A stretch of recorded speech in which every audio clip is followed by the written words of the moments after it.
Olá, sejam todos muito bem-vindos. Começa agora mais um Giro, novo dia. Eu sou a Márcia Mazei e nós vamos falar hoje sobre uma sigla que talvez você já até tenha ouvido falar, mas o significado dela é muito maior do que essas três palavrinhas, que é a ESG. Estou recebendo aqui a gestora de agronegócio, abastecimento e turismo, a Marcela Moro, que vai falar um pouco sobre o que vem a ser essa sigla e como é que Jundiaí tem se organizado para fazer valer em forma de ações para que isso seja colocado em prática. Marcela, antes de mais nada, muito obrigada pela sua presença aqui. Eu sei que é início de gestão aí, deve estar uma loucura. Você vem de uma festa da uva que foi maravilhosa, foi um sucesso. Então, muito obrigada por você estar aqui falando sobre um tema tão importante. Eu que agradeço o convite e o mais legal é a gente mostrar, né, que enquanto gestão pública, a gente também está olhando para esses aspectos que acabaram nascendo muito no mundo corporativo, né? O conceito de ESG, ele vem do mundo corporativo, mas que a gente consegue aplicar enquanto política pública e a gente tem como meta ir implantando, né, ir trabalhando essa cultura dentro dos nossos projetos também. Vou pedir para você falar um pouquinho, então, o que vem a ser o ESG. O ESG é uma sigla que significa, né? Ela é em inglês, naturalmente, né? Mas ela está vinculada à questão do meio ambiente, né? Environment, social, né? Falar de sociedade, falar de inclusão, falar de pessoas e governança. Né? Então, a gente trabalhando esses três eixos, a gente entende que a gente consegue trazer resultados muito mais positivos, mais justos e pensando naquele conceito de sustentabilidade. Eu até posso dizer, numa avaliação até um pouco rasa, mas que o ESG ele é uma evolução do que a gente tinha como conceito de sustentabilidade, mas em alguma medida ele amplia essa visão, porque durante muito tempo a gente olhou o ESG só dentro da sustentabilidade como uma questão do meio ambiente, mas a gente precisa olhar isso como uma coisa um pouco mais global, né? Eu falei, né? Te falei agora há pouquinho, né? A gente pensa que o planeta, ele é um organismo vivo. Não adianta eu cuidar de uma área, não adianta eu cuidar só, por exemplo, da questão ambiental e esquecer que eu tenho pessoas, esquecer essa questão social e esquecer que essas pessoas precisam estar envolvidas, e aí vem a ideia da governança, para trabalhar todos esses elementos, entenderem a importância deles, para que a gente, de fato, chegue naquele modelo que a gente tanto fala que é o desenvolvimento sustentável. Na Festa da Uva, quem passou por lá, e foi gente, hein? Meu Deus! Já teve mais ou menos uma noção de algumas ações sendo implantadas com esse intuito. Queria que você citasse algumas delas, até para quem, de repente, não se atentou que ali tinha um ESG, agora, a partir de agora, pode olhar diferente para tudo isso. Sim, a gente tem tentado implantar esse conceito já, pelo menos nos últimos 2, 3 anos. E é uma série de ações, né? Quando eu falo de meio ambiente, quando eu falo da questão social, quando eu falo dessa governança, a gente tem tentado trabalhar isso de uma forma bastante ampla. É claro que muitas vezes o que fica mais visível é a questão do meio ambiente, a questão ambiental. Então, assim, a questão da mudança do processo de degustação lá no vinho, em que a gente tirou o copinho plástico, a gente tinha uma média de 400 a 600 mil copinhos plásticos utilizados para degustação. E a gente substituiu isso pelas taças, seja ela de acrílico ou de vidro, que você leva para casa como souvenir, que você vai usar depois, você não vai descartar lá no lixo, já foi uma ação importante. Esse ano, a gente substituiu todos os copos, o pessoal, os expositores torceram o nariz, né? Porque trabalhar com ESG é caro, né? É mais caro, mas a gente trouxe essa coisa do copo biodegradável certificado. Então, todos os copos utilizados na festa eram biodegradáveis. Além disso, a gente ainda tinha uma ação da Germânia, que foi uma das nossas patrocinadoras, em que você, recolhendo 30 copinhos deles, você trocava por um chopp, porque aí eles dão a destinação correta para esse lixo também. Então, a gente conseguiu incutir isso. A gente incentivou, por exemplo, que o pessoal utilizasse copo de papel, principalmente, né? Que olhando em nível de impacto é o que melhor se adequa. A gente substituiu, esse ano a gente não aceitou canudo nem biodegradável. Era de papel, né? E foi difícil, gente. É difícil porque muitas vezes é caro. né? O uso desses materiais, ele é mais caro do que um material comum. Só que a gente precisa entender o que a gente está fazendo, lembrando de novo daquele organismo que é único, né? O que eu estou fazendo no meio ambiente. Não adianta eu fazer uma festa que tem todo um caráter social, que tem um caráter de desenvolvimento econômico, que movimenta a economia da cidade, que injeta dinheiro em 53 entidades assistenciais, se eu estou deixando sei lá quantas toneladas de lixo, né? Então, a gente precisa pensar em tudo isso. E além dessas questões, né? Eu falei ambientais, a gente tem um social muito olhado na festa. A gente tem uma atenção, um carinho muito por esse social. Tanto que a gente tem as 53 entidades assistenciais participando, e eu comento sempre, a gente não consegue mensurar o impacto positivo que a festa tem nesse sentido. Porque imagina que são 53 entidades ali com a gente, que estão arrecadando um recurso e que vão beneficiar quem está lá na ponta. Seja a criança, seja o idoso, seja a pessoa com deficiência, seja pessoas com doenças, enfim, tem o pessoal que trabalha, o Grindac, que está lá com a gente, câncer, ATAL, enfim. A gente nem consegue mensurar o quanto de benefício a gente consegue trazer com esse olhar. Mas existe também um olhar social focado na ideia de inclusão. A gente também quer fazer uma festa em que a gente alcance a acessibilidade universal e que a gente acolha a todos os grupos, sejam quais forem. Então, a gente tem um trabalho principalmente olhando para os deficientes, né? A questão as Libras, né? O atendimento em Libras. A gente tem uma equipe em Libras que atende, que monitora as visitas com os surdos, né? E, inclusive, a gente tem um encontro de motociclistas surdos. Nesse dia, a gente tinha mais de 1.500 surdos dentro do parque.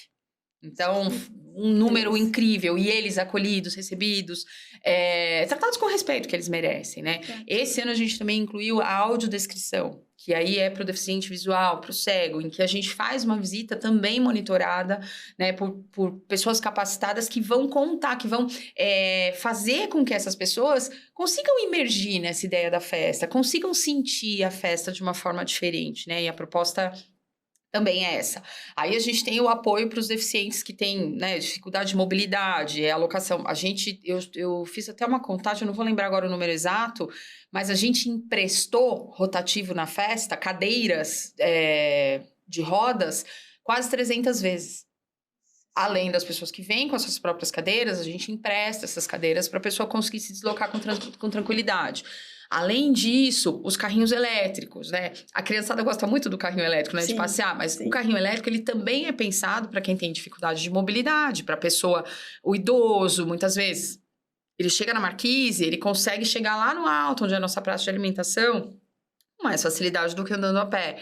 Então, a gente vai cercando, né? De todas as formas, os banheiros adaptados, enfim, para trazer todo mundo para dentro. Aí a gente fez um outro trabalho esse ano também com os negros, que eu acho que a gente tem uma dívida moral, né, de contar essa história. E aí a gente tem um trabalho com a Rota Afro, a gente tem um trabalho de reduzir ou extinguir, que seria o melhor dos mundos, esse racismo estrutural que a gente tem, né? A gente tem uma festa que ela ficou com uma cara de festa italiana.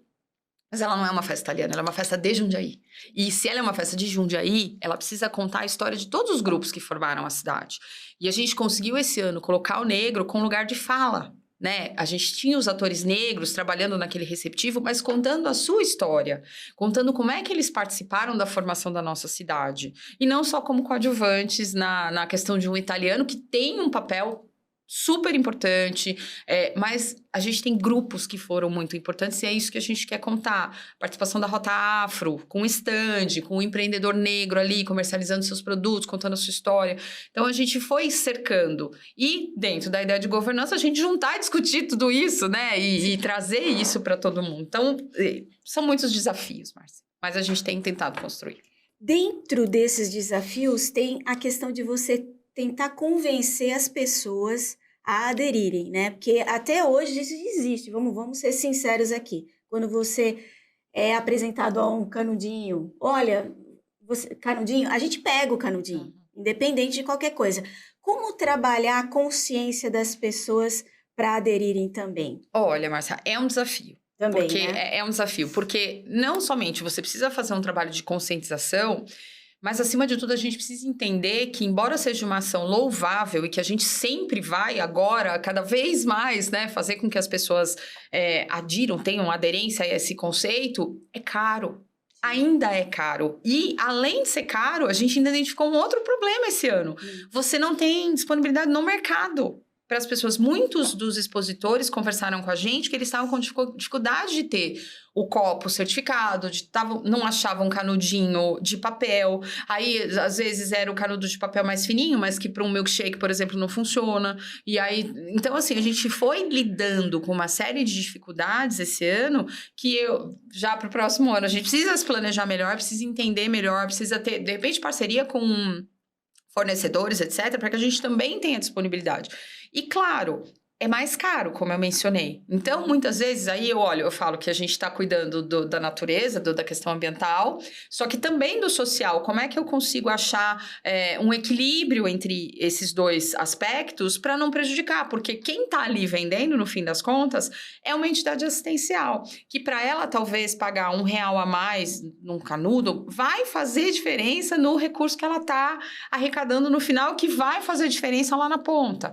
Então, a gente ainda tem que fazer esses ajustes, até para que a gente tenha esse olhar, mas que isso também se torne mais acessível, né? Eu até pensei da gente tentar buscar fornecedores para fazer parcerias, para ter um preço mais barato, porque é um volume muito grande. Imagina. Que se utiliza na festa, de copinho, de canudo, enfim, de material de plástico de uso único. Né? E eu ainda tenho como meta, eu falo que eu sei que não é rápido, eu sei que é no médio para o longo prazo, mas eu quero ter uma festa em que a gente não tenha uso de plástico de uso único.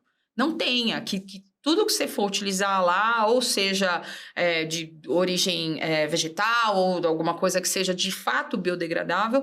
Por quê? Porque não adianta eu pensar em todo esse social, gerar, ajudar, etc., e deixar toneladas de lixo para a gente ter que gerir também, né, na outra ponta depois. Você acha que a ESG é mais difícil de ser implantada no poder público ou na iniciativa privada? Poder público, sem dúvida. Porque na iniciativa privada, a empresa, né, a corporação, ela tem um controle muito mais simples. A empresa, se ela decidir, por exemplo, que ela vai usar só plástico biodegradável, é muito mais fácil para ela utilizar, é muito mais fácil para ela incutir, é muito mais fácil para ela comprar. No poder público, essas ações, elas são mais complexas. Como eu justifico, por exemplo, vou pensar agora em estrutura de prefeitura, que eu vou deixar de comprar um copinho plástico que custa alguns centavos e eu vou pagar R$1 porque eu preciso, entendeu? E aí eu tenho a justificativa, entendeu, do uso correto do dinheiro, do recurso público, né? De como é que eu justifico isso. Então, a gente ainda está buscando um modelo em que a gente consiga um equilíbrio. A gente tem, por exemplo, dentro da prefeitura, campanhas de use sua própria caneca. A gente tem trabalhado essa questão. Por quê? A gente quer reduzir, só que muitas vezes eu não consigo atender o cara que vem de fora, né? Porque quem vem de fora não... Então, assim, são medidas, tanto em nível ambiental quanto social também, que a gente precisa incutir também enquanto gestão pública. Dá para fazer? Dá para fazer, mas você tem um processo de conscientização. E a gente, aí olhando para o meu latifúndio, né, digamos assim, né, na unidade de gestão de agronegócio, abastecimento e turismo, a gente tem tentado trazer isso como conceito e como meta dentro de cada um dos projetos que a gente está desenvolvendo. A gente tem tido esse olhar lá dentro, né, de pensar como é que eu trabalho no agro, tentando reduzir impacto, tentando fazer com que esse agro ele continue sendo, para nós, reserva de água, continue mantendo a qualidade de vida da cidade, porque o cinturão verde que a gente tem no entorno da cidade, num lado é a Serra do Japi, do outro lado é a área de produção. E a gente precisa manter essas áreas produzindo, produtivas, rentáveis, até para que a gente consiga manter a qualidade de vida da cidade. Né? Eu ia te perguntar exatamente isso, porque fim da festa da uva, agora é que começa, a gente até brincou antes de entrar no ar aqui, que agora é que começa, e tem o turismo e tem o agronegócio. Você já mais ou menos tem ideia de como é que você vai incentivar a implantação do ESG? Na verdade, a gente já tem abastecimento também, né? Agronegócio, abastecimento e turismo. Então, a gente tem já... eu já tenho conversado com as nossas equipes, né? Eu tenho uma equipe de diretores super competente e que comprou esses princípios também. Isso é muito legal. Então, a gente tem em todos os projetos, a gente tem olhado com esse olhar. Olhado com, seja a questão ambiental, seja essa questão social, seja o trazer, seja trabalhar com esses grupos eu tenho grupos que, embora se conversem indiretamente, né? Quando eu falo do abastecimento, conversa com o agro conversa com o turismo, por conta do turismo rural, a gente se permeia um entre o outro, mas que tem grupos específicos. Então, essa conversa de governança com esses grupos, essa aproximação, trazê-los para dentro, para discutir política pública de maneira integrada, olhando para esse social, pensando na inclusão, pensando em como é que... Então, a gente tem tido o ESG, né, o conceito ESG, como base para a gente construir essas políticas. É um desafio, mas é um desafio. Principalmente quando você olha que são tantas variáveis, né, quando você pensa em política pública, e que nem sempre essa visão de a questão ambiental, etc., elas são bem vistas porque é mais caro, porque, enfim, por tudo que a gente já falou, tem sido um desafio a gente colocar, mas a gente estabeleceu isso como princípio. É olhar ESG, eu brinco, a gente precisa pensar no que a gente vai deixar para os filhos, mas de uma maneira muito mais responsável do que a gente imaginava alguns anos atrás, né? A gente tem isso como conceito desde a década de 90, a questão da sustentabilidade. Mas eu acho que, pelo que a gente está vivendo... Lá na década de 90, a gente falava de sustentabilidade numa coisa tão distante, né? Uma coisa assim, não, porque o que a gente vai deixar para os nossos filhos... Hoje, a gente já está vivendo o que não foi planejado lá atrás. Sim. O calor excessivo, as questões climáticas, as grandes chuvas, enfim, a gente está vivendo isso na pele, né? Então, não é mais uma coisa que eu vou pensar só para amanhã, eu vou pensar para os meus filhos hoje. Porque se a gente não tomar pequenas atitudes, seja de diminuir o lixo, etc., etc., que mundo a gente vai viver? Não é que mundo eu vou deixar para os nossos filhos, é como é que vai estar o ano que vem. Com certeza. Parcerias com faculdades, universidades. A gente tem a FATEC, que tem um curso bem interessante. Está nos seus planos fazer? Sim, na verdade a gente inclusive já tem estudado algumas coisas de como é que a gente aproxima essas pessoas. Sabe que, vou pegar o exemplo da festa de novo, né? Embora a gente tenha espalhado por todo o evento lixeiras, com separadinho, o que é orgânico, do que é reciclável, etc. A gente via muitas vezes que, assim, a lixeira tá uma pertinho da outra, uma do lado da outra, a pessoa descartava de qualquer jeito. Aí eu fiquei observando, né, e eu falei assim, cara, a gente vai ter que ter voluntário do lado do lixo para falar para a pessoa. Às vezes para ensinar, Para ensinar, para falar, pera, calma aí, vamos separar aqui, né? A latinha vai aqui, o seu resto de comida vai aqui e tal. E aí foi, né, que eu falei, poxa, a gente podia pensar em algumas parcerias com as universidades para a gente trazer, porque, claro, eu adoraria que a gente conseguisse contratar, né, esse serviço e tal, mas eu preciso pensar que a gente tem um orçamento. É uma festa enorme, é um orçamento muito grande que eu tenho algumas restrições, então eu não consigo contratar, mas eu pensei, poxa, de repente a gente fazer parceria com os cursos de gestão ambiental, cursos que têm relação, né, com essa... Embora eu acho que todo ser humano tem relação com isso, mas que a gente possa aproveitar, pegar, de repente, pessoal de eventos e tal, pra gente olhar com isso com mais carinho, isso já tá previsto pro ano que vem. Bom, muito obrigada pela sua participação, pela sua presença, parabéns pela festa, boa sorte, porque a gente sabe que é um desafio, como você disse, desde lá da primeira resposta até agora a última, você falou em desafio muitas vezes, e né, eu fico imaginando a gente implantar o ESG na nossa casa, já é complicadíssimo, imagina numa proporção enorme como uma cidade de Jundiaí, então... Vai ser, sim, um desafio, mas um desafio que a gente gosta, né, Marcelo? Então, os desafios me motivam, Márcia. Isso é uma coisa que, assim, as pessoas falam, não vai... Bem, desde quando, lá atrás, em 2013, que eu trouxe o conceito da reformulação da festa da uva, falavam pra mim que não ia dar certo. E aí hoje eu falo, 314.103 pessoas dentro do evento. Deu certo. Né? Deu certo e virou exemplo. E isso é muito legal. A gente pensa, esse formato, Márcia, as pessoas não entendem o efeito multiplicador que ele tem. As pessoas não entendem como é legal eu ter ali só 1.500 artistas da cidade, todos os expositores serem da cidade, o pessoal trabalhando ali, como é que isso é bom para o agro, é bom para o artesanato, é bom para o produtor de vinho, é bom... Então, e esse desafio me motiva, porque eu tô sempre ali olhando e pensando, como é que a gente pode melhorar? O que dá para fazer diferente? O que dá para fazer melhor? Eu sou extremamente curiosa, xereta, então eu vou olhar iniciativas porque eu gosto do desafio. E eu acho que a gente tem que fazer cada vez melhor. Eu pego a carona na coisa de ser xereta, eu circulando ali pela festa, conversei com muitas Vamos falar agora do social. Conversei com muitas entidades e elas estavam extremamente felizes por estarem ali e pelo sucesso que foi a festa. Aquelas pessoas que circularam por ali renderam para elas e que vai dar, como bem a Marcela disse, vai dar resultado ali na frente. Então, acho que foi um sucesso, talvez seja o grande case de sucesso a Festa da Uva e que tomara se estenda para as outras ações. É isso mesmo, a gente quer multiplicar, a gente traz essas iniciativas que a gente usa na Festa da Uva, a gente traz para os nossos outros projetos, essa coisa da inclusão, essa coisa de trazer mais gente, gerar negócio, gerar emprego, gerar renda, enfim, é meta.